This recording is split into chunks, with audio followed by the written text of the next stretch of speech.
ہم کریں گے ہر مظلوم کی حمایت۔ السلام علیکم ناظرین، میں ہوں حورین فاطمہ اور آپ دیکھ رہے ہیں حمایتی نیوز HD چینل۔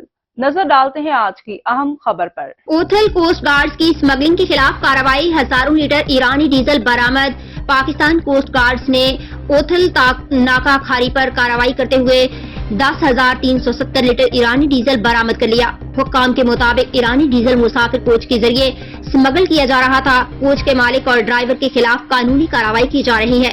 کسٹم حکام کا کہنا تھا کہ ملک بھر سے اسمگلنگ کے مکمل خاتمے تک سیکیورٹی فورسز آپریشن جاری رکھنے کے لیے پرعزم ہیں۔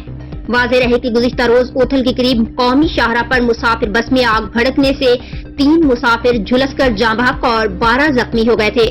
SSP نسبینا کے مطابق مسافر بس کراچی سے کوئٹہ جا رہی تھی، جس میں 28 افراد سوار تھے۔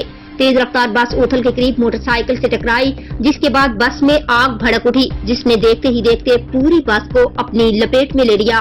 ریسکیو حکام کے مطابق آگ بھڑکنے سے 3 مسافر جھلس کر جاں بحق ہوئے اور 12 زخمی ہوئے۔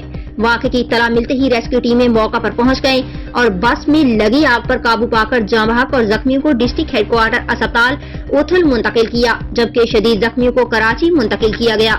اب تک کے لیے اتنا ہی۔ مزید خبروں اور اپڈیٹ سے باخبر رہنے کے لیے دیکھتے رہیں حمایتی نیوز HD چینل۔